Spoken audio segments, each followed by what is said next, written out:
Bien. En esta noche queremos empezar nuestro estudio detallado de los sellos. Hemos demorado bastante tiempo para llegar allí, pero yo creo que el tiempo lo hemos aprovechado, porque aunque termináramos la serie aquí, ya ustedes podrían irse a la casa y estudiar los sellos, porque ya saben exactamente dónde ubicarlos y ya saben dónde está el mejor comentario sobre los sellos. ¿Dónde está el mejor comentario sobre los sellos? En el deseo de todas las gentes, los últimos 2 capítulos, Hechos de los Apóstoles y el conflicto de los siglos. Y entonces también está Mateo 24, que apenas tocamos allí superficialmente anoche. Ahora, esta noche queremos entrar directamente a hablar de los primeros 3 sellos. Mañana en la noche queremos cubrir el sello número 4 y 5. Y entonces, el viernes en la noche, quiero hablarles del tema de los 144,000. El sábado en la mañana, en vez de hablar del silencio de Dios, porque nos atrasamos un poquito, quiero hablarles de qué es el sellamiento. O sea, el viernes es los 144,000 y el sábado en la mañana el sellamiento de los 144,000. Y entonces el último tema, el sábado en la tarde, será el silencio de Dios.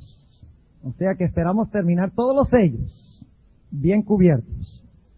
Ahora, quiero decirles que los sellos no solamente son eras históricas de la iglesia, sino que los sellos también ilustran principios del modo de operación de Dios y de Satanás. Es decir, al ver nosotros la secuencia de los sellos, vemos cómo opera Dios a través de la historia y cómo opera Satanás. ¿Cuáles son los principios que gobiernan su modus operandi o su forma de operar? Y vamos a ver eso en los primeros 3 sellos esta noche. El primer sello es lo que yo llamo el sello de la conquista. El segundo sello es el sello de la persecución. Y el tercer sello es el sello de la infiltración. Y todos están estrechamente relacionados. Uno lleva automáticamente al otro. Es decir, que un sello, la conquista lleva a la persecución y la persecución lleva a la infiltración. Quisiera empezar esta noche ilustrando este modus operandi. Antes de hablar de los sellos, de los primeros 3 sellos, quiero ilustrar este modo de operación o modo de funcionar Satanás y Dios en el mero principio de la Sagrada Escritura. Y me referí brevemente a esto esta tarde en la clase que dimos sobre cómo estudiar las historias del Antiguo Testamento, pero creo que vale la pena repetirlo. Y lo voy a hacer rápidamente. La Biblia nos habla de Abel, quien en la Biblia es llamado justo, varón perfecto, santo, puro, obediente. Cuando Abel procuró predicarle el evangelio a su hermano se levantó a perseguirlo y a matarlo. Cuando Satanás se dio cuenta, sin embargo, que no podía matar a todos los que seguían a Dios, entonces lo que hizo fue infiltrar a los hijos de Dios, mezclándolos con las hijas de los hombres. Y eso fue lo que trajo el diluvio. ¿Entienden lo que estoy diciendo del modus operandi de los primeros 3 sellos? Una vida pía, una reprensión del pecado con la predicación de la palabra de Dios, levanta ¿qué cosa? Persecución. Cuando Satanás se da cuenta que ya con la persecución no puede acabar con el reino de Cristo, lo infiltra. Ese es el mensaje entero de los primeros 3 sellos. Conquista, persecución e infiltración. Abramos nuestras Biblias al libro de Apocalipsis, el capítulo 6. Apocalipsis, el capítulo 6. Y vamos a leer el versículo 1 y el versículo 2. Y miré cuando el Cordero abrió uno de los sellos, y oí a uno de los 4 seres vivientes diciendo: como con una voz de trueno. Ven y ve. ¿Cuántos seres vivientes encontramos nosotros en Apocalipsis 4 y 5? ¿Aló? ¿Ya? ¿Ya prediqué tanto? ¿Se murió? Bueno, después de esa ruda interrupción, continuamos hablando del primer sello. Estamos leyendo Apocalipsis 6 y el versículo 1. Y miré cuando el Cordero abrió uno de los sellos y oí a uno de los 4 seres vivientes diciendo como una voz de trueno, ven y ve. Y miré, y he aquí un caballo blanco, y el que estaba sentado encima de él tenía un arco, y le fue dada una corona, y salió victorioso para que también venciese. Ahora la pregunta es, ¿qué representa este caballo blanco? Bueno, lo que tenemos que hacer es interpretar los símbolos. Y tenemos que recordar que antes, inmediatamente antes de eso, el Señor Jesucristo fue ¿qué? Entronizado. Recuerden que lo estudiamos. O sea que esto debe realizarse simultáneamente o poco después de que el Señor Jesucristo fuera entronizado en el santuario celestial, en el lugar santo. Es decir, que esto debe representar algo que sucede poco después de la ascensión de Jesús en el año 31 de la era cristiana. Ahora vamos a interpretar los símbolos. ¿Qué representa en la Biblia un caballo? Vamos a buscar el Salmo 45. Salmo 45 y el versículo 3 al 5. Salmo 45 y el versículo 3 al 5 es uno de los versículos claves para entender qué representa el caballo. Aquí habla de Jehová cabalgando sobre un caballo. Y dice lo siguiente en el versículo 3. Cíñete tu espada sobre el muslo, oh valiente, con tu gloria y con tu majestad. Y en tu gloria sé prosperado. Cabalga sobre la palabra de verdad. ¿Cómo? ¿Sobre qué es que cabalga? Sobre la palabra de verdad, de humildad y de justicia. Y tu diestra te enseñará cosas terribles. Luego habla de saetas. ¿Con qué se lanzan las saetas? Con un arco, por lo menos hasta donde yo sepa. Versículo 5. Tus saetas agudas, con que caerán pueblos debajo de ti, penetrarán en el corazón de los enemigos del rey. Ahora, ¿qué representa el caballo que cabalga según el Salmo 45? Representa verdad, ¿qué más? Humildad y ¿qué? Y justicia. La palabra de verdad, humildad y justicia. Y el que está sobre el caballo, ¿qué tiene en la mano? Un arco para lanzar ¿qué cosa? Flechas. ¿Y a dónde se dirigen las flechas? Al corazón de ¿quiénes? De los enemigos del rey. ¿Hay alguna relación entre esto y Apocalipsis, el capítulo 6? Claro que sí. Pero ahora surge la pregunta. En Apocalipsis 6, ¿está hablando de una guerra literal o simbólica? ¿De qué está hablando? ¿Está hablando de que los cristianos ahora van a lanzar flechas y van a atravesar el corazón de la gente? ¡No! El caballo es ¿qué? Simbólico. El arco y las flechas son simbólicas. Y el lanzar la flecha y atravesar el corazón representa el hecho de que la sierva de Dios tiene una cita en el libro Evangelismo donde dice que nosotros lanzamos la flecha y el Espíritu Santo dirige la flecha al corazón, la flecha de la verdad. ¿Están captando un cuadro interesante del primer caballo? Ahora, el caballo representa entonces ¿qué cosa? Conquista del territorio ¿de quién? Del enemigo. ¿Qué representa el color blanco del caballo? Representa pureza de carácter. Es decir, que esta es una iglesia que pura. Es una iglesia que está lanzando flechas, derrotando el reino del enemigo, del diablo, en otras palabras. Ahora, ¿qué representa la corona? La corona representa victoria. Es decir, que el reino de Cristo, poco después de la ascensión de Jesús, está ganando tremendas victorias contra el ejército ¿de quién? De Satanás. Ahora vamos a notar lo que representa la corona. Dicho sea de paso, la palabra aquí es la palabra Stéfanos, de donde viene mi nombre, Esteban. ¿Saben qué nombre tengo yo? Me llamo Esteban Pablo. Difícil vivir de acuerdo a eso. Pero es interesante que mis padres me dieron el nombre del mártir y del martirizador. Debe ser que ellos querían que manifestara cualidades de Pablo después de su conversión. Y de Esteban, la constancia y la fe que manifestó en el reino de Cristo.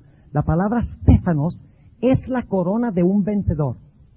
No es la corona de que se pone un rey para indicar de que él gobierna, de que él tiene autoridad sobre todo el mundo, sobre todo el universo. Esa palabra es la palabra diadema. Diadema. Es diferente. Stéfanos es la corona que se le da al que está lidiando y venciendo contra el reino de Satanás. Vamos a ver cómo se usa la palabra Stéfanos. Apocalipsis el capítulo 2 y el versículo 10. Apocalipsis el capítulo 2 y el versículo 10. Un versículo muy bien conocido por todos. Dice lo siguiente. La última parte del versículo. Sé fiel hasta la muerte. Es decir, vence al que venciere, dice a cada iglesia, ¿verdad? Y yo te daré, ¿qué cosa?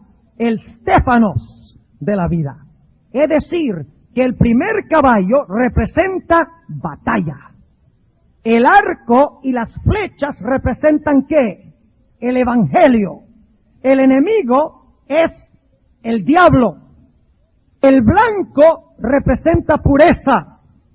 Y la corona representa que esta es una iglesia o una etapa de la iglesia cuando es ¿qué? Victoriosa sobre el mal y sobre Satanás. Vamos a ver lo que dice San Pablo en cuanto a esto en el libro de Colosenses. Colosenses, el capítulo 1 y el versículo 6. ¿Ustedes creen que la iglesia primitiva salió conquistando y para conquistar y fue victoriosa? ¿Cuadra eso con el primer caballo? Históricamente, noten lo que dice el capítulo 1 de Colosenses y el versículo 6. El cual ha llegado hasta vosotros como por todo el mundo y fructifica y crece. Está hablando del evangelio. Fructifica y crece como también en vosotros desde el día que oísteis y conocisteis la gracia de Dios en verdad. ¿Hasta dónde ha avanzado el evangelio según ese versículo? A todo el mundo. Y noten el versículo 23.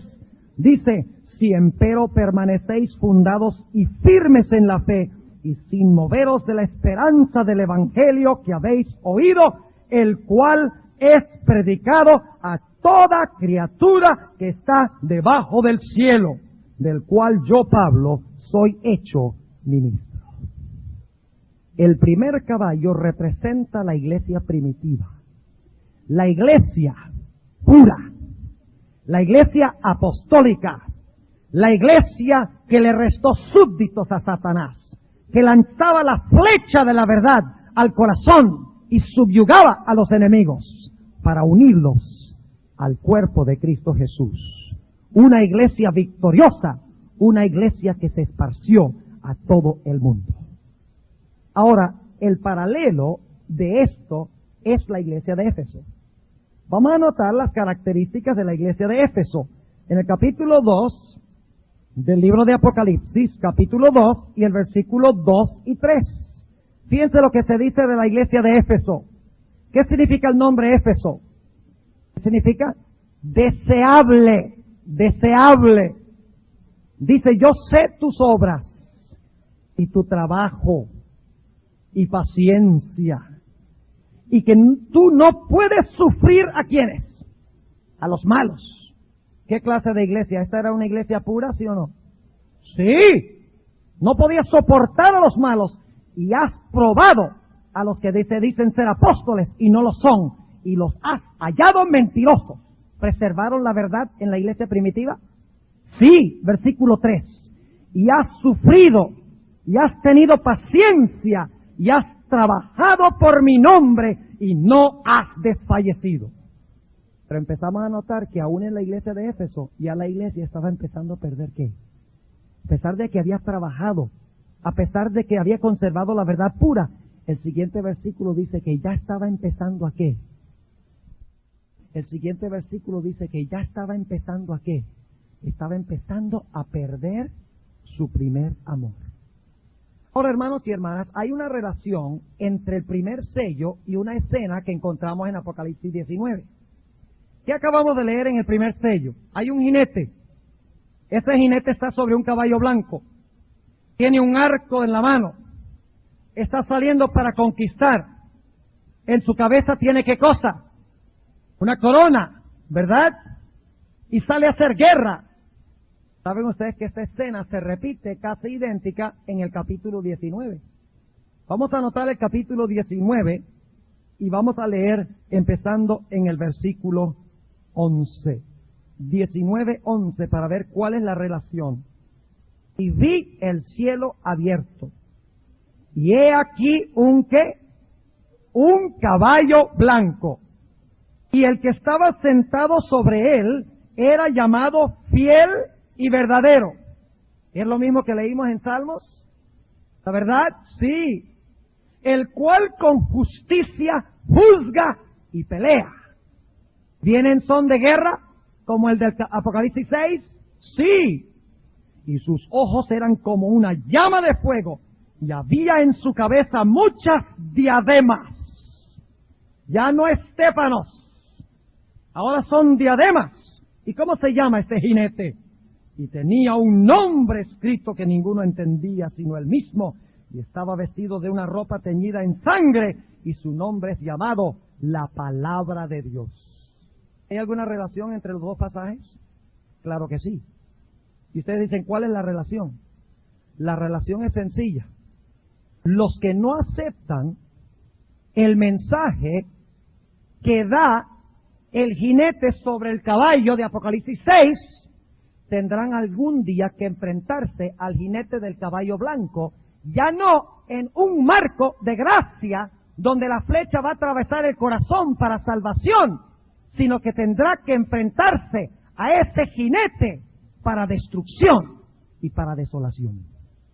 Es decir, que Dios está diciendo, acepta el mensaje del caballo blanco, pertenece al caballo blanco, porque si no, algún día tendrás que encontrarte con ese jinete y ya no sufrirás la muerte espiritual, sino que sufrirás ¿qué cosa? La muerte eterna y literal. Ahora notemos el segundo sello. Volvamos a Apocalipsis, el capítulo 6. ¿Ustedes creen que el diablo estaba contento con lo que estaba sucediendo en la iglesia primitiva? Fíjense lo que dice, vuelvan al capítulo 6 de Apocalipsis, pero vamos un momentico al libro de Hechos de los Apóstoles, el capítulo 17 y el versículo 6. Hechos 17 y el versículo 6. Una historia muy interesante. Aquí está el apóstol Pablo en Tesalónica, y fíjense cuando predican el evangelio de qué se les acusa. Dice en el capítulo 17 y el versículo 6, mas no hallándolos, trajeron a Jasón y a algunos hermanos a los gobernadores de la ciudad, dando voces, estos que alborotan el mundo también han venido acá. ¿Qué estaban haciendo los apóstoles? Alborotando el mundo. Y en inglés la expresión es, they've turned the world upside down. Han tornado el mundo al revés. Es decir, que la iglesia apostólica empezó a restarle muchedumbres a Satanás. Y como resultado, ¿qué sucedió? A ver, ¿vino qué? Persecución. ¿Cuál es el segundo caballo? Ya acabamos de hablar del libro Hechos de los Apóstoles. En 7 minutos. ¿Verdad? Pues ustedes tienen que leerlo. Porque ahí les describe mucho más la conquista que yo les he mencionado en pocos minutos. Ahora vamos a hablar del capítulo del conflicto de los siglos, que se titula la fe de los mártires. Notemos lo que dice Apocalipsis 6 y el versículo 3. Y cuando él abrió el segundo sello, oí al segundo animal que decía, ven y ve. Y salió otro caballo que, bermejo. ¿Qué es bermejo? Es un rojo intenso, vivo. Y el que estaba sentado sobre él fue dado, ¿qué cosa? Poder de quitar la paz de la tierra. Y que se matasen, ¿qué? Unos a otros, y fuele dada una grande espada. Ahora, ¿qué significa eso? ¿Qué significa el color rojo? Significa derramamiento de sangre. ¿Qué representa la espada? La palabra de Dios. Es lo que está tratando de decir este versículo. El mejor versículo para explicar este se encuentra en Mateo 10. Vamos al Evangelio según Mateo, el capítulo 10. Y vamos a leer el versículo 34 para que entendamos qué pasa. Recuerden que dijimos que cuando la iglesia cumple su misión en el poder del Espíritu, cuando se conserva pura y conquista el reino de Satanás, ¿qué levanta Satanás? Persecución. Ahora fíjense lo que dice Mateo, el capítulo 10 y empezando en el versículo 34. Aquí está hablando Jesús. Capítulo 10 y el versículo 34. Y no suena como si Jesús estuviera diciendo esto. No penséis que he venido para meter paz en la tierra. No he venido para meter paz, sino espada. Óiganme. Eso, ¿saben ustedes algo? Ese versículo lo usó la Iglesia Católica durante la Edad Media. Para establecer la Inquisición, porque dijeron, Cristo no vino a traer paz, sino espada. ¿Qué quiso decir Jesús? Lo que quiso decir es que cuando se predica la palabra de Dios, ¿viene qué cosa? Persecución. Sigamos leyendo. Versículo 35. Porque he venido para hacer disensión del hombre contra su padre, y de la hija contra su madre, y de la nuera contra su suegra, y los enemigos del hombre serán los de su casa. Cuando se vive el Evangelio y se proclama el Evangelio, ¿qué viene? Persecución de parte aún de ¿quiénes? De la propia familia. Y lástima que no podemos ir a Mateo 24 para que ustedes vean que cuando se predica el Evangelio, dice lo mismo que iba a suceder. Os levantarán para mataros. Tienen que leer Mateo 24 con esto. Y luego dice en el versículo 37, el que ama padre o madre más que a mí, no es digno de mí. Y el que ama hijo o hija más que a mí, no es digno de mí. Y el que no toma su cruz y sigue en pos de mí, no es digno de mí. El que hallare su vida la perderá. Es decir, el que toma el lado popular para salvar su vida, la va a perder. Y el que perdiere su vida, ¿por causa de qué? De mí, ¿la qué? La hallará. ¿Ven la relación con el segundo sello? El segundo sello habla de un caballo bermejo, que es el caballo de la persecución. Contra aquellos que hacen ¿qué cosa? Que viven la verdad y que predican la verdad. Vamos a ver un ejemplo de eso. Vamos al libro de Hechos de los Apóstoles para ver si esto se cumplió en verdad con los que proclamaban el mensaje de la Iglesia Apostólica. Noten lo que dice Hechos el capítulo 12 y el versículo 1 y 2. Hechos el capítulo 12 y el versículo 1 y 2 para ver si es verdad que cuando los apóstoles proclamaron el Evangelio se levantaron para matarlos con la espada y derramar su sangre. Fíjense lo que dice el versículo 1. Y en el mismo tiempo el rey Herodes echó mano a maltratar a algunos de la iglesia y mató a espada a Jacobo, hermano de Juan. La palabra exacta, espada. ¿Y por qué mató a Jacobo, hermano de Juan? Porque Jacobo estaba echándose fresco en la casa.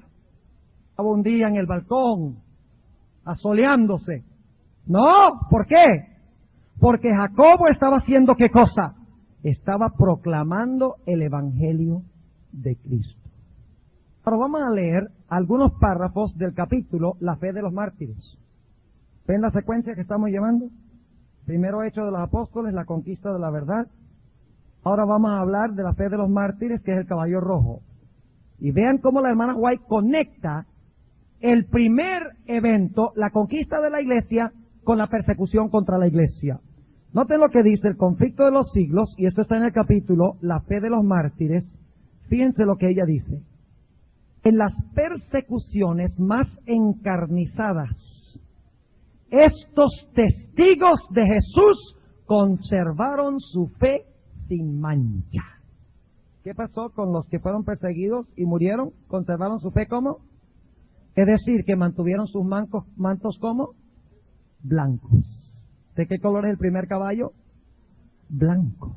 Ahora escuchen el versículo, en la página 45, sigue diciendo: vanos eran los esfuerzos de Satanás para destruir la iglesia de Cristo por medio de la violencia.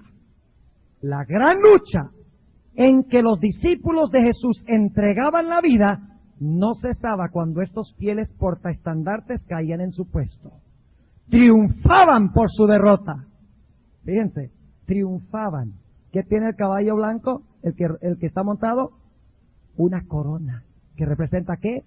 Triunfo o victoria. Triunfaban por su derrota.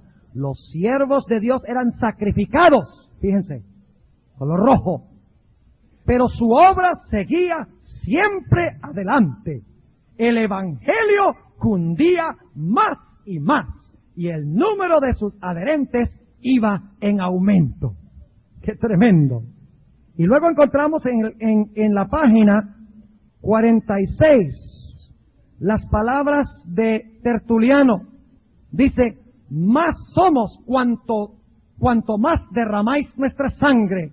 La sangre de los cristianos es semilla. Noten también lo que dice en la página 50. Escuchen bien. No hay duda de que los cristianos primitivos fueron un pueblo peculiar. ¿Qué caballo es ese? Un pueblo peculiar. Blanco. Su conducta intachable y su fe inquebrantable constituían un reproche continuo que turbaba la paz del pecador. Qué terminología interesante. Aunque pocos en número, escasos de bienes, sin posición ni títulos honoríficos, aterrorizaban a los obradores de maldad, donde quiera que fueran conocidos su carácter y sus doctrinas. Por eso los odiaban los impíos, como Abel fue aborrecido por el impío Caín. Por el mismo motivo que tuvo Caín para matar a Abel, los que procuraban librarse de la influencia refrenadora del Espíritu Santo daban muerte a los hijos de Dios. ¿Tiene algo que ver con la predicación de la palabra, la persecución de la iglesia? ¿Tiene algo que ver la pureza de la iglesia con el caballo rojo de la persecución? ¿Tiene algo que ver la conquista de la iglesia con las persecuciones terribles que siguieron bajo el caballo rojo, según la sierva de Dios? Sí. Sigue diciendo: por ese mismo motivo, los judíos habían rechazado y crucificado al Salvador. Es a saber, porque la pureza y la santidad del carácter de éste constituían una reprensión constante para su egoísmo y corrupción. Desde el tiempo de Cristo hasta hoy, sus verdaderos discípulos han despertado el odio y la oposición de los que siguen con deleite los senderos del mal. Y en la página 51, escuchen esta terminología. La hermana Guay ha mencionado la palabra paz, la palabra pureza de la iglesia. Fíjense los términos. Ahora fíjense dónde surge la palabra espada. Página 51. El Evangelio presenta a los hombres principios de vida que contrastan por completo con sus hábitos y deseos, y por esto se rebelan contra él. Aborrecen la pureza, que pone de manifiesto y condena sus pecados, y persiguen y dan muerte a quienes los instan a reconocer sus sagrados y justos requerimientos. Por esto, es decir, por los odios y disensiones que despiertan las verdades que trae consigo, el Evangelio se llama una espada. ¿Ven que este es un comentario sobre los sellos? ¿Están dando cuenta? Y hay mucho más citas. Entonces, si ustedes quieren entender todos los sellos, ¿a dónde van a conseguir el comentario? Fíjense, en el deseado de toda la gente, Hechos de los Apóstoles y el conflicto de los siglos. Leo una cita más, la página 45 hasta la página 46. Escuchen, especialmente la página 46 vamos a leer. En vista de esto, Satanás se propuso oponerse con más éxito al gobierno de Dios. Escuchen bien. ¿Cuál es el tercer caballo? En un momento vamos a ir al tercer caballo. No vamos a pasar todavía del segundo, pero vamos a ir al tercero. Fíjense lo que dice aquí. En vista de esto, Satanás, porque estaba perdiendo sus súbditos, Satanás se propuso oponerse con más éxito al gobierno de Dios, implantando su bandera en la iglesia cristiana. ¿Cuál es el tercer caballo? El negro, el caballo de la infiltración. Sigue diciendo, si podía engañar a los discípulos de Cristo e inducirlos a ofender a Dios, decaerían su resistencia, su fuerza y su estabilidad, y ellos mismos vendrían a ser presa fácil. Ahora terminemos de hablar del caballo rojo. ¿Qué iglesia es paralela al caballo rojo? La iglesia de Esmirna. ¿Saben ustedes lo que significa la palabra Esmirna? Significa mirra agridulce. ¿Saben ustedes para qué se usaba la mirra? Para embalsamar a los muertos. ¿Tiene alguna relación con la espada que causa muerte? Claro que sí. Cada mártir, cuando fue muerto, soltaba un ¿qué? Un olor, una fragancia agradable a quién? Agradable a Dios. Y no es que Dios se deleite en la muerte de sus hijos, lo que se deleita es en la fidelidad de sus hijos ante la muerte y el testimonio que dan para ganar a otras personas. ¿Saben ustedes que la iglesia de Esmirna no se dice nada malo de la iglesia de Esmirna en el libro de Apocalipsis? Y casi todo lo que se dice de Esmirna tiene que ver con muerte, porque está relacionado con el segundo caballo del derramamiento de sangre. Vamos a anotar eso, vamos un momentico a ver la iglesia de Esmirna. El capítulo 2 de Apocalipsis y el versículo 8. Y escribe al ángel de la iglesia en Esmirna, el primero y el postrero, que fue muerto y vivió. ¿Quién es el que habla en la iglesia de Esmirna? Jesús. Pero ¿cómo se presenta Jesús? Como el que ¿qué? El que murió y vivió. Ahora fíjense, versículo 9. Y yo sé tus obras y tu tribulación y tu pobreza, pero tú eres rico. Y la blasfemia de los que se dicen ser judíos, y no lo son, mas son sinagoga de Satanás. No tengas temor de las cosas que has de padecer. He aquí el diablo ha de enviar a algunos de vosotros, ¿a dónde? ¿Es esta la iglesia de la persecución, sí o no?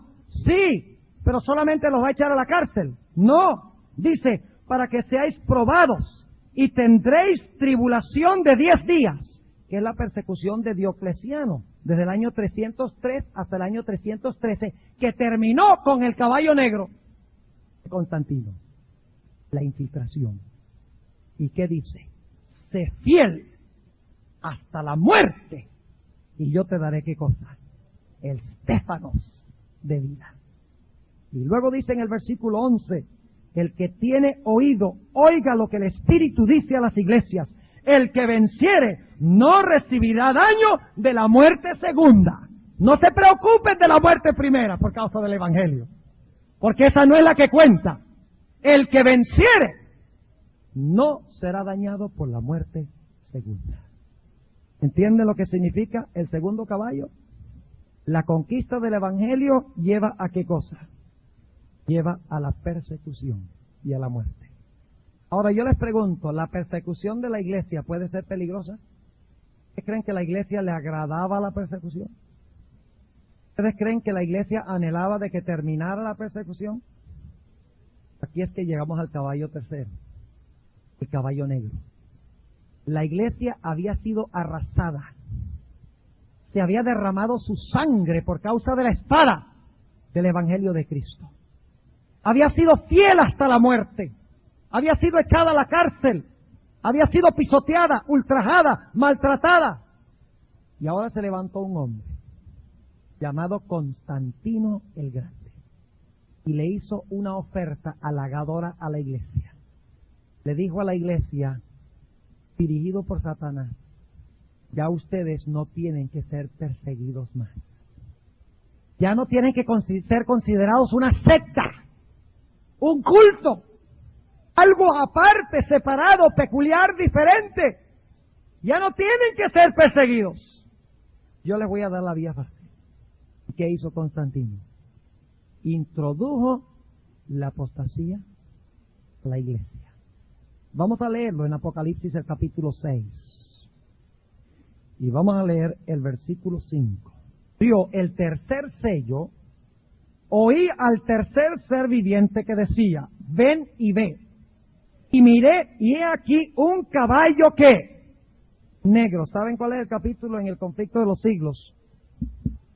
Vamos a buscar en nuestras Biblias el libro de Apocalipsis, el capítulo 6, y vamos a leer en cuanto al caballo negro en el versículo 5. Dice, y cuando abrió el tercer sello, oí al tercer animal que decía, ven y ve. Y miré, y he aquí un caballo negro. El que estaba sentado encima de él tenía un peso en su mano. Y oí una voz en medio de los 4 animales que decía, 2 libras de trigo por 1 denario, y 6 libras de cebada por 1 denario. No hagas daño al vino ni al aceite. Ahora fíjense que este es el caballo de las tinieblas, el caballo negro. Ahora, ¿qué representa el caballo negro? Tenemos que entenderlo a la luz del primero y el segundo caballo. El primer caballo le resta súbditos a Satanás. Satanás luego persigue a la iglesia para tratar de impedir que siga creciendo. Cuando el diablo se da cuenta que no puede destruir a la iglesia por persecución, entonces él decide que hay un método mejor, que es infiltrar a la iglesia para corromperla desde adentro, para que la iglesia deje de crecer y se vuelva como el mundo. Ahora necesitamos entender un poquito en cuanto al negro. Ustedes saben que la Biblia enseña que la oscuridad es el reino de Satanás, es el lugar a donde habita Satanás. Tomemos por ejemplo las direcciones del compás. Tenemos el norte, que es hacia arriba en la antigüedad, es el lugar donde habita Dios. Tenemos el oriente, que es al brazo derecho, el sur es hacia abajo, y el occidente es hacia el brazo izquierdo. Ahora, ¿cuáles son los polos positivos? Los polos positivos son el norte y ¿qué? El norte y el oriente. Y los polos negativos son ¿qué? El occidente y el sur. ¿Por qué? Hay una razón muy importante. Y es que el sol se levanta en el oriente y alcanza su mayor intensidad cuando está encima de la cabeza, en el norte.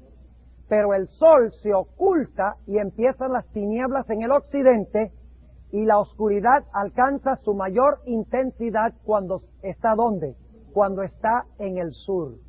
Es decir, que en la Biblia el color negro, el color de las tinieblas, el color de la oscuridad, representa el error, representa el dominio del príncipe de las tinieblas.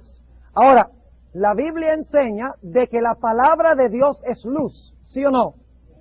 Lámpara es a mis pies tu palabra y lumbrera mi camino. Entonces yo pregunto, si la palabra de Dios es luz, ¿qué debe ser tinieblas? ¿Qué debe ser negro? Debe representar ¿qué? Debe representar el error, ¿verdad? Porque si la luz es la palabra de Dios, la oscuridad significa que no hay ¿qué? Que no hay palabra de Dios. Que está empezando a entrar ¿qué cosa? En vez de la palabra de Dios, está empezando a entrar la palabra de ¿quién? La palabra de Satanás, la palabra del hombre. Y saben ustedes que no es coincidencia que después del libro Hechos de los Apóstoles, a donde presenta las conquistas de la iglesia, y después del capítulo que se titula La fe de los mártires, que es la espada que mata a los hijos de Dios, el caballo rojo, El próximo capítulo del conflicto de los siglos se titula Una era de tinieblas espirituales. Como les mencioné anoche, ¿qué está haciendo la sierva de Dios, la hermana White? ¿Qué está haciendo? Está siguiendo la secuencia de los sellos. Está dando una exégesis, está dando un análisis de los sellos. Ahora, ¿qué significa el hecho de que hay oscuridad? ¿Qué significa este caballo negro? Vamos a notar los detalles.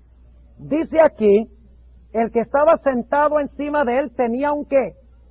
Tenía una balanza. ¿Para qué se usa la balanza? Para pesar mercancía. ¿Y qué está pesando? Está pesando trigo. Y también está pesando cebada. Ahora yo pregunto esto. ¿Para qué se usaba el trigo? Se usaba para hacer pan. ¿Y para qué se usaba la cebada? También se usaba, la gente muy pobre usaba la cebada también para hacer el pan. Pero ahora surge la pregunta, ¿qué problema hay aquí con el peso? Noten el versículo 6, ¿está muy qué? Cuando algo está caro, ¿es por qué? Porque hay escasez. Ustedes saben eso en la economía moderna. Dice en el versículo 6, y oí una voz en medio de los 4 animales que decía, 2 libras de trigo por un denario. Ahora escuchen bien, 2 libras de trigo, como se menciona aquí, sería suficiente para comer una persona, un día.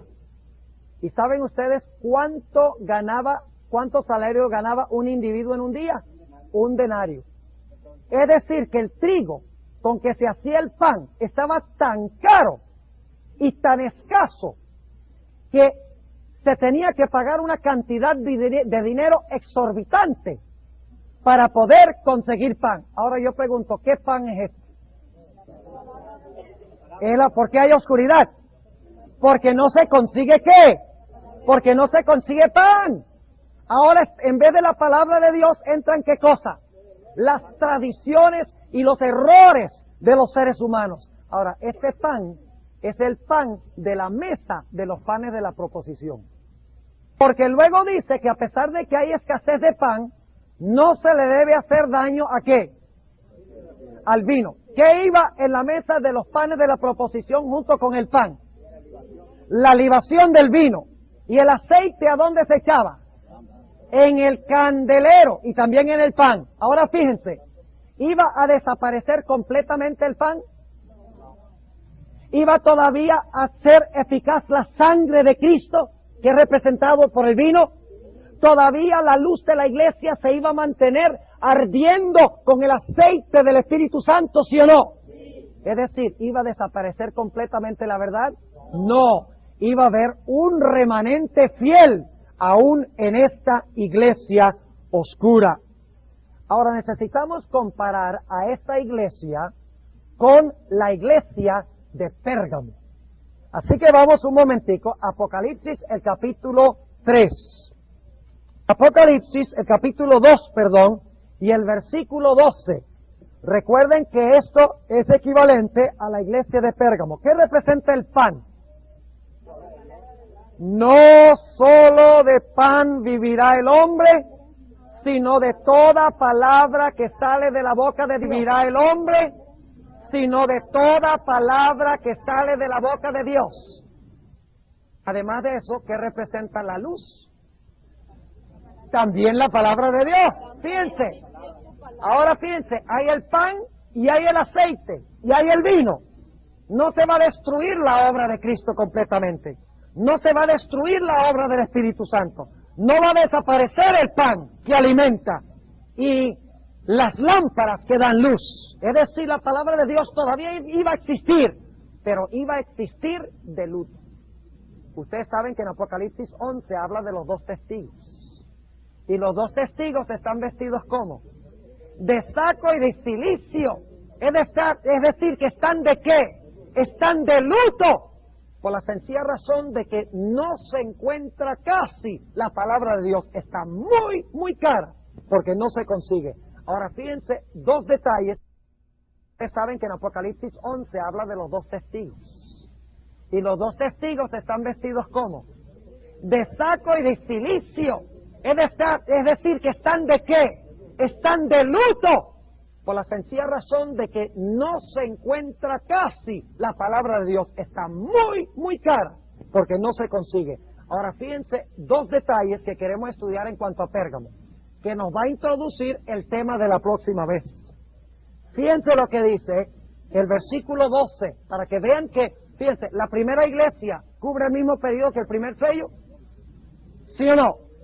La segunda iglesia, la iglesia de Esmirna, cubre el mismo periodo del caballo rojo, sí.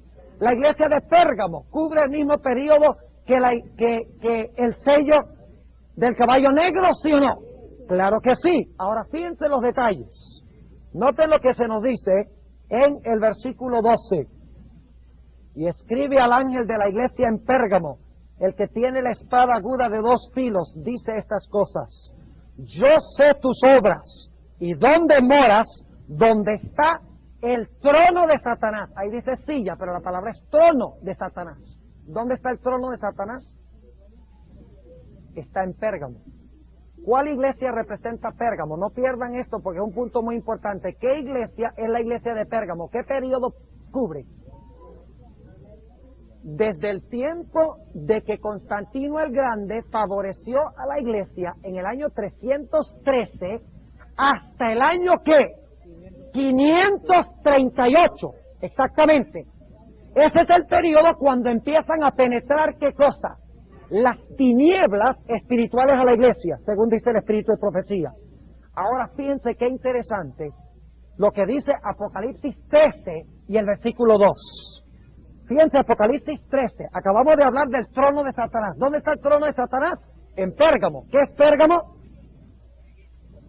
Pérgamo es la iglesia de Constantino el Grande, cuando se infiltra la oscuridad a la iglesia. Ahora fíjense lo que dice Apocalipsis 13 y el versículo 2. Y la bestia que vi era semejante a un leopardo, y sus pies como de oso, y su boca como boca de león. Les pregunto, ¿qué representa esta bestia de Apocalipsis 13? La primera bestia. Ustedes han sido adventistas mucho tiempo, deben saberlo. ¿Qué es esta bestia? El poder papal. ¿Cuándo se levantó el poder papal? En el año 538. ¿De dónde recibió el papado su poder? Escuchen esto. Y el dragón, que es Roma imperial, de Constantino el Grande, dice, y el dragón le dio a la bestia, es decir, al cuarto caballo, le dio su poder y su qué, y su trono, y qué más, y grande potestad. Es decir, que la apostasía de Constantino, representada por su trono en Pérgamo, luego fue dada ¿a quién? A Tiatira.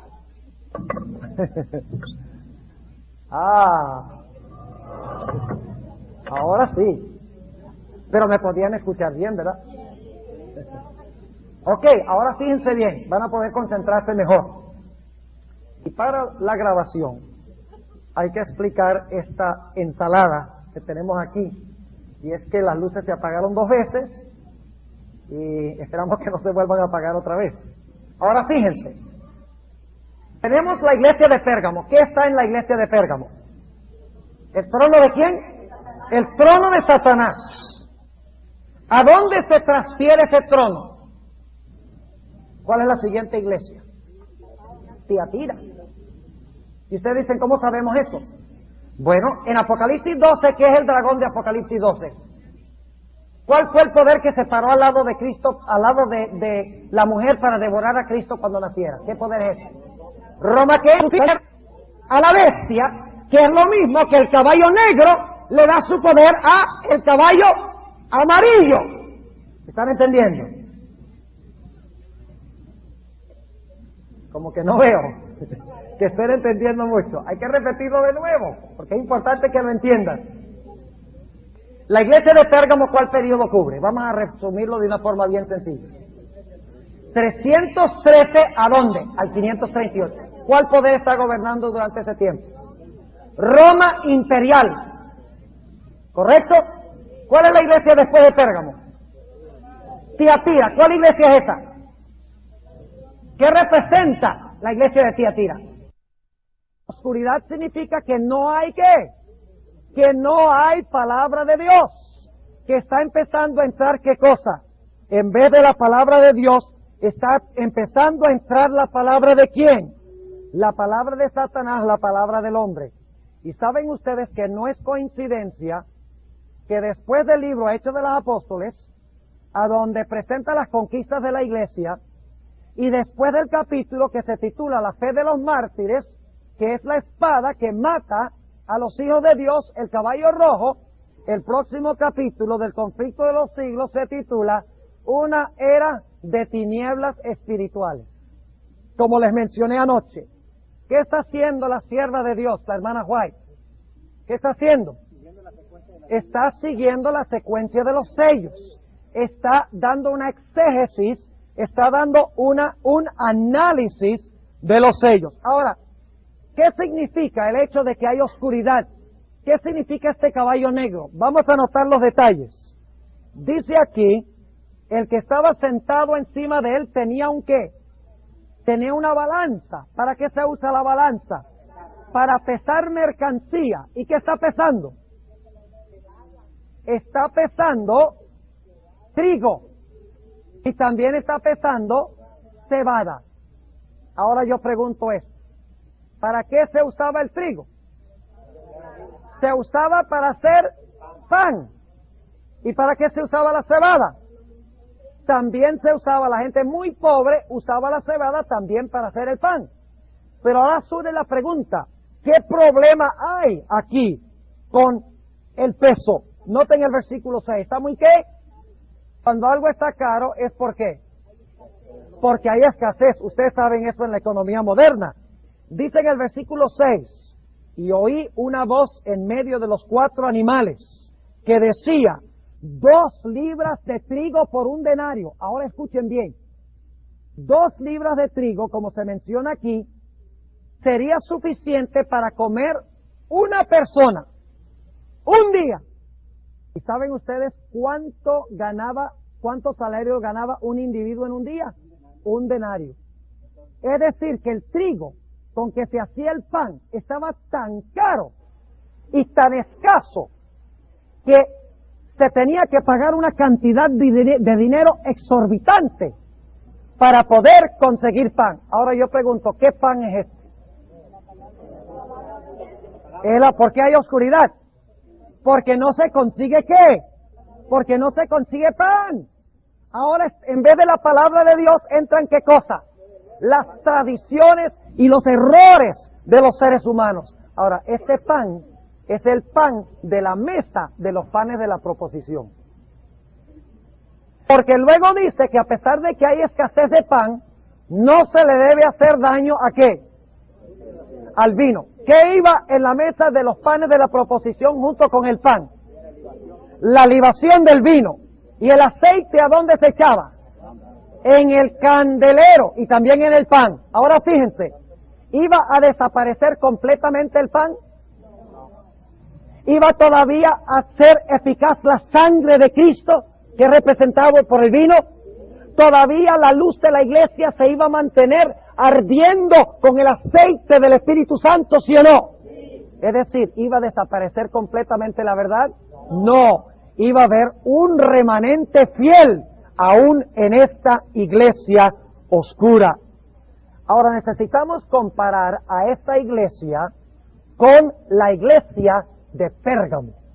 Así que vamos un momentico, Apocalipsis, el capítulo 3. Apocalipsis, el capítulo 2, y el versículo 12. Recuerden que esto es equivalente a la iglesia de Pérgamo. ¿Qué representa el pan? No solo de pan vivirá el hombre, sino de toda palabra que sale de la boca de Dios. Vivirá el hombre, sino de toda palabra que sale de la boca de Dios. Además de eso, ¿qué representa la luz? También la palabra de Dios. Fíjense. Ahora fíjense, hay el pan y hay el aceite y hay el vino. No se va a destruir la obra de Cristo completamente. No se va a destruir la obra del Espíritu Santo. No va a desaparecer el pan que alimenta y las lámparas que dan luz. Es decir, la palabra de Dios todavía iba a existir, pero iba a existir de luto. Ustedes saben que en Apocalipsis 11 habla de los dos testigos. Y los dos testigos están vestidos ¿cómo? De saco y de cilicio. Es decir, que están ¿de qué? Están de luto. Por la sencilla razón de que no se encuentra casi la palabra de Dios. Está muy, muy cara, porque no se consigue. Ahora fíjense, dos detalles. Ustedes saben que en Apocalipsis 11 habla de los dos testigos. Y los dos testigos están vestidos ¿cómo? De saco y de cilicio. Es decir, que están ¿de qué? Están de luto. Por la sencilla razón de que no se encuentra casi la palabra de Dios. Está muy, muy cara, porque no se consigue. Ahora fíjense, dos detalles que queremos estudiar en cuanto a Pérgamo, que nos va a introducir el tema de la próxima vez. Fíjense lo que dice el versículo 12, para que vean que, fíjense, la primera iglesia cubre el mismo periodo que el primer sello, ¿sí o no? La segunda iglesia, la iglesia de Esmirna, cubre el mismo periodo del caballo rojo, sí. La iglesia de Pérgamo cubre el mismo periodo que el sello del caballo negro, ¿sí o no? Claro que sí. Ahora fíjense los detalles. Noten lo que se nos dice en el versículo 12. Y escribe al ángel de la iglesia en Pérgamo, el que tiene la espada aguda de dos filos, dice estas cosas. Yo sé tus obras y dónde moras, donde está el trono de Satanás. Ahí dice silla, pero la palabra es trono de Satanás. ¿Dónde está el trono de Satanás? Está en Pérgamo. ¿Cuál iglesia representa Pérgamo? No pierdan esto porque es un punto muy importante. ¿Qué iglesia es la iglesia de Pérgamo? ¿Qué periodo cubre?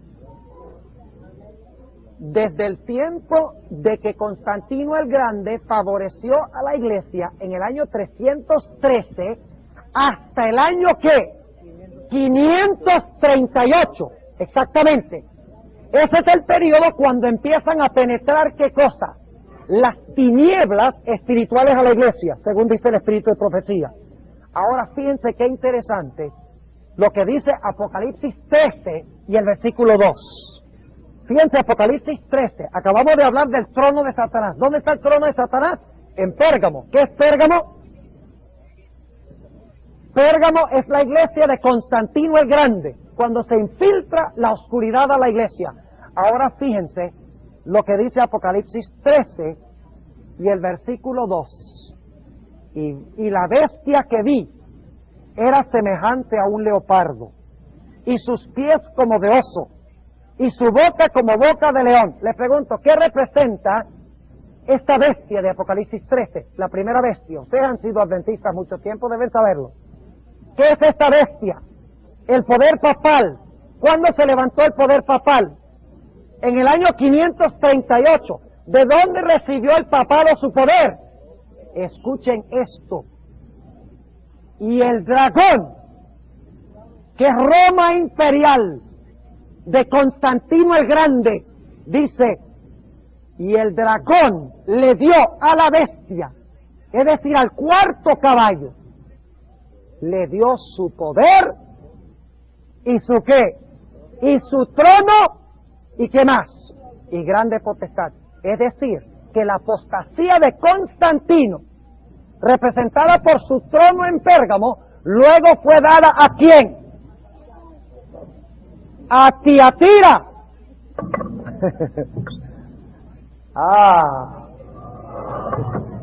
Ahora sí. Pero me podían escuchar bien, ¿verdad? Ok, ahora fíjense bien, van a poder concentrarse mejor. Y para la grabación hay que explicar esta ensalada que tenemos aquí. Y es que las luces se apagaron 2 veces y esperamos que no se vuelvan a apagar otra vez. Ahora fíjense, tenemos la iglesia de Pérgamo. ¿Qué está en la iglesia de Pérgamo? ¿El trono de quién? El trono de Satanás. ¿A dónde se transfiere ese trono? ¿Cuál es la siguiente iglesia? Tiatira. Y ustedes dicen, ¿cómo sabemos eso? Bueno, en Apocalipsis 12, ¿qué es el dragón de Apocalipsis 12?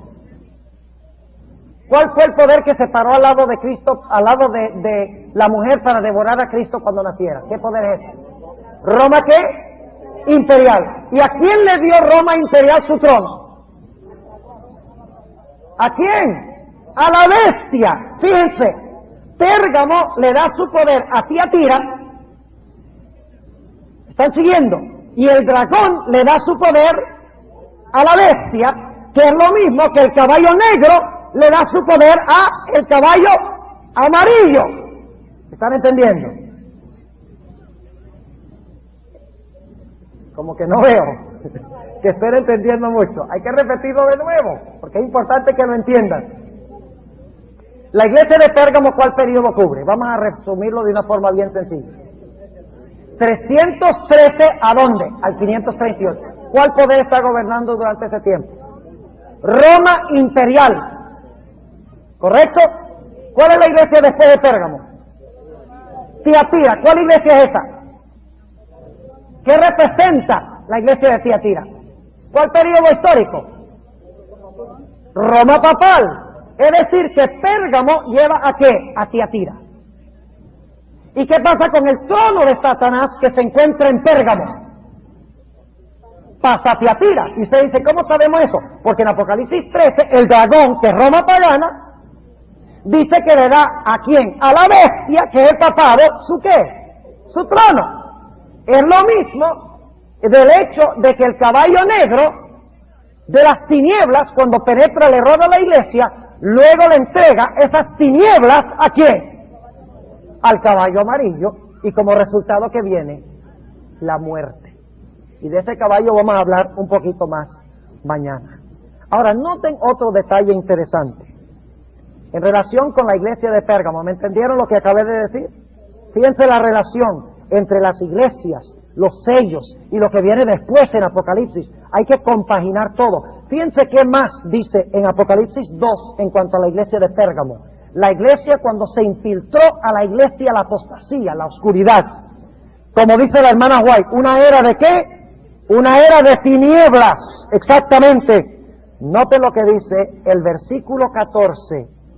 Y no podemos interpretar todos los símbolos, que no tenemos tiempo, pero vamos a interpretar los que son claves en su conexión con los sellos.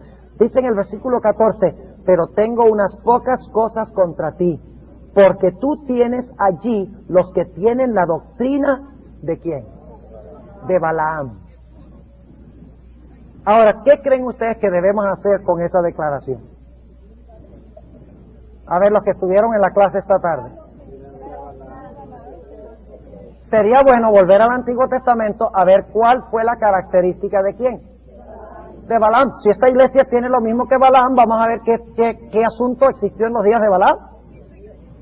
Ahora, ¿dónde se encuentra la historia de Balaam? Se encuentra en Números 22 hasta Números 25. Y claro, no podemos leer todos esos capítulos, porque sería imposible. Pero quiero que tengamos claro el panorama. El panorama. Ahora fíjense. ¿En qué condición estaba Israel cuando Balac quería que Balaam maldijera a Israel? ¿Estaba mal con Dios o bien con Dios? ¿Había conquistado? ¿Era pura? Claro que sí. El mismo Balaam lo dijo. Vamos a anotarlo. Vamos al libro de Números, un momentico. Vamos al libro de los Números, para que ustedes vean la relación tremenda que esto tiene con el caballo negro. Números, el capítulo 23. Cuando él va para maldecir a Israel, no le salen sino que bendiciones. ¿Y por qué sale la bendición sobre Israel? Noten el versículo 21. No ha notado iniquidad en Jacob, ni ha visto perversidad en Israel. Jehová su Dios es con él, y júbilo de rey en él. ¿Había alguna iniquidad en Israel? ¿Estaba bien Israel con Dios? Ahora yo les pregunto, cuando Israel estaba bien con Dios, ¿había algo en el mundo que pudiera maldecirlos? Nada en el mundo podría maldecirlos. Y por eso cada vez que Balaam subía a la montaña y abría la boca, no le salían sino bendiciones. Fíjese que un falso profeta puede hablar verdades cuando Dios se posee de las cuerdas vocales. Pero ahora fíjense lo que sucedió. Israel estaba en un estado de pureza y desde afuera nadie podía destruirlos. Así que Balaam dijo, if you can't fight them, join them. ¿Sí o no? Balaam dijo, mire, si no los podemos destruir desde afuera, si no los podemos perseguir y aniquilarlos, vamos a introducir la apostasía en el campamento. Y logró hacerlo. ¿Sí o no? Y entonces Dios tuvo que hacer ¿qué cosa? Tuvo que quitar su protección y como resultado, ¿qué vino en el campamento? Gran mortandad. ¿Cuál es el cuarto caballo? ¿Están entendiendo? Es el caballo de la muerte. Ahora miremos el panorama. La iglesia primitiva fue la iglesia victoriosa, ¿sí o no? Hechos de los Apóstoles. Lean toda la historia, son más de 500 páginas, casi 600 páginas de material sobre la iglesia primitiva saliendo para conquistar. Al conquistar con el poder del Espíritu Santo, le restó súbditos a Satanás. Satanás trató de impedirlo, levantando ¿qué? Persecución. Pero por más que perseguía, ¿qué pasaba? Más bendición recibía la iglesia y más crecía. Así que el diablo dice, esto no está funcionando. Y por lo tanto, ¿qué hace? Infiltra en la iglesia doctrinas de error, doctrinas de tinieblas. Y como resultado la iglesia cae. Y durante la Edad Media, ¿qué sucede? Es una iglesia que prácticamente, ¿qué? Está muerta. Ahora fíjense lo que dice la sierva de Dios en el capítulo Una era de tinieblas espirituales. Ustedes están viendo la secuencia del conflicto, están entendiendo la secuencia. Todavía tenemos que hablar de los otros dos sellos mañana en la noche y vamos a usar también el espíritu de profecía para que veamos que ella lo que está haciendo es ampliando los sellos. Ahora fíjense lo que dice la sierva de Dios en cuanto a esto en el conflicto de los siglos, páginas 53 y 54. Páginas 53 y 54, a ver lo que dice.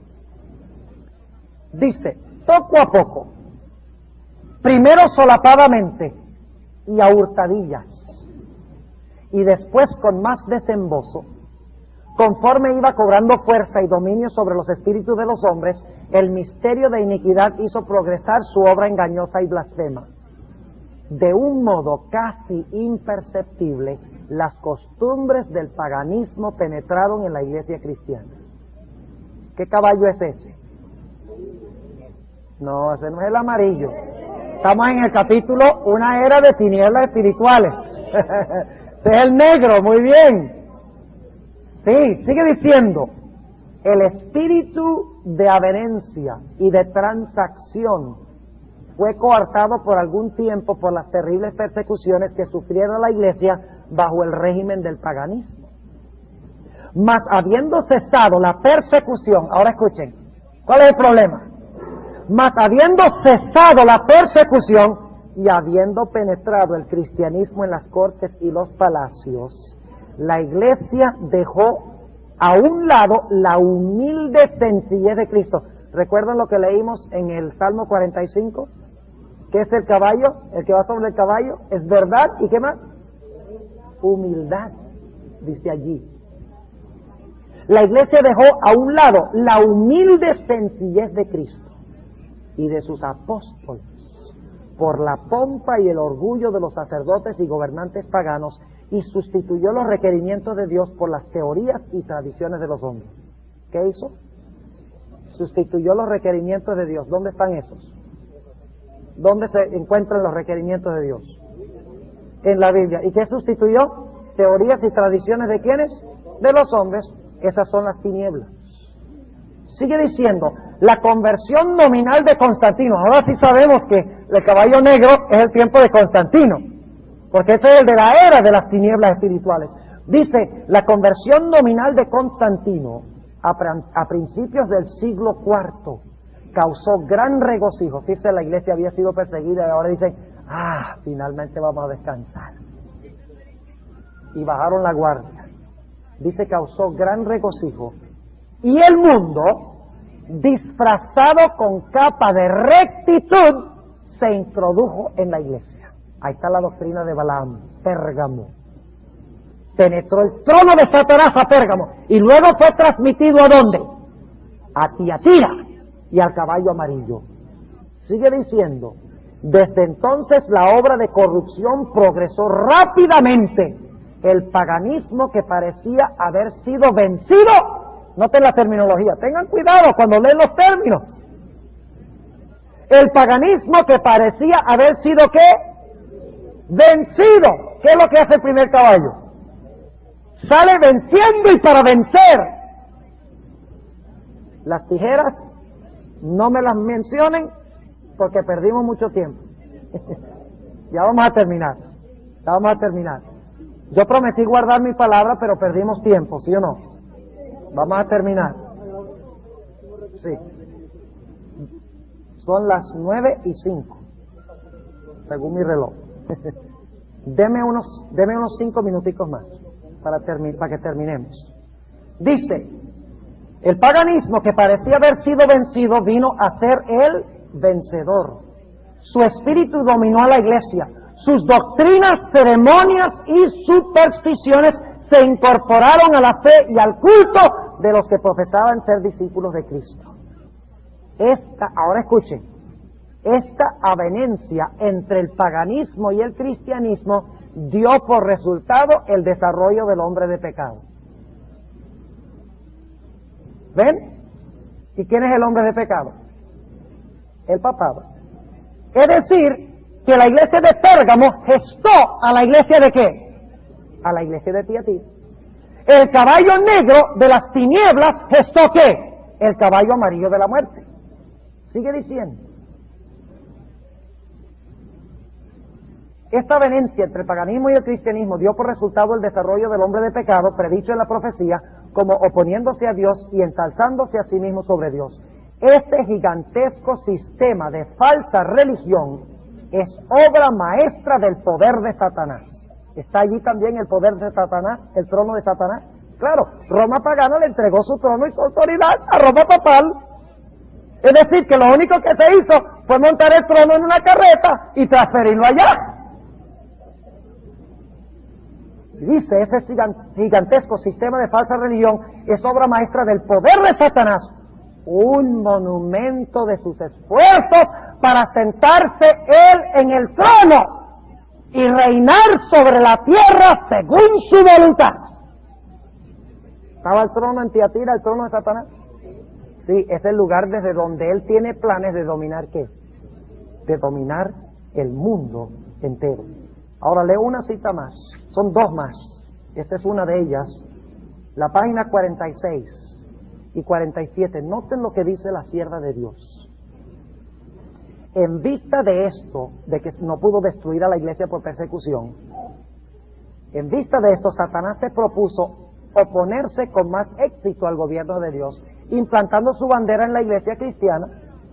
Si podía engañar a los discípulos de Cristo e inducirlos a ofender a Dios, decaería en su resistencia, su fuerza y su estabilidad, y ellos mismos vendrían a ser presa fácil. ¿Fue eso lo que pasó en los días de Balaam? ¿Sí o no? Sí. El gran adversario se esforzó entonces por obtener con artificios lo que no consiguiera por la violencia. Cesó la persecución y la reemplazaron las peligrosas seducciones de la prosperidad temporal y del honor mundano.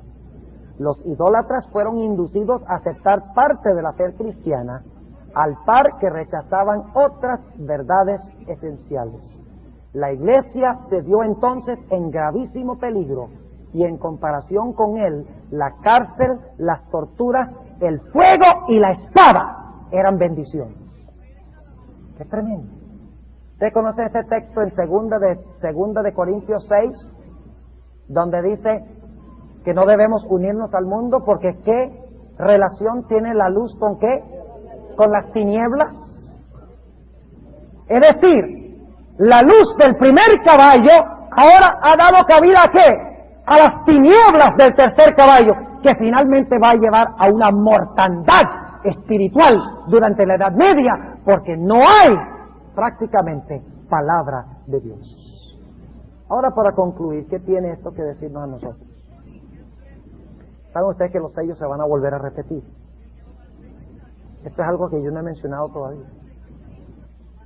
Pero bajo el fuerte clamor del cuarto ángel, la hermana White dice en el libro Hechos de los Apóstoles, que nuevamente ese caballo blanco va a cabalgar, saliendo conquistando y para conquistar. Y nuevamente se levantará la persecución contra la iglesia como resultado. Satanás, cuando vea que la persecución no da resultado, la va a infiltrar. Lean la última mitad del conflicto de los siglos y vean lo que estoy diciendo. Y como resultado de eso va a venir una mortandad tremenda en el cristianismo y van a ver otra vez Marte, que es el quinto sello. Y luego las señales en el sol, la luna y las estrellas se van a repetir de nuevo en relación con la segunda venida de Cristo, anunciando la segunda venida de Cristo. Y va a haber un sellamiento ahora de los vivos, mientras que en 1844 empezó el juicio de ¿quiénes? De los muertos. Estudien los sellos también desde esa perspectiva, se van a repetir de nuevo con la iglesia final. Ahora, ¿por qué la iglesia no está siendo perseguida hoy? Vamos a terminar con esto. Hablar hoy a nosotros mismos. A ver, página 52 del conflicto de los siglos. Otro asunto hay de más importancia aún, que debería llamar la atención de las iglesias en el día de hoy. El apóstol Pablo declara que todos los que quieren vivir piamente en Cristo Jesús padecerán persecución. Ahora hace la sierva de Dios la pregunta: ¿por qué entonces parece adormecida la persecución en nuestros días?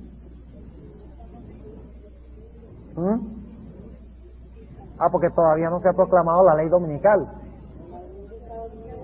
Nice try. Noten lo que dice. El único motivo. ¿Cuántos motivos hay? El único motivo es que la iglesia se ha conformado a las reglas del mundo y por lo tanto no despierta oposición.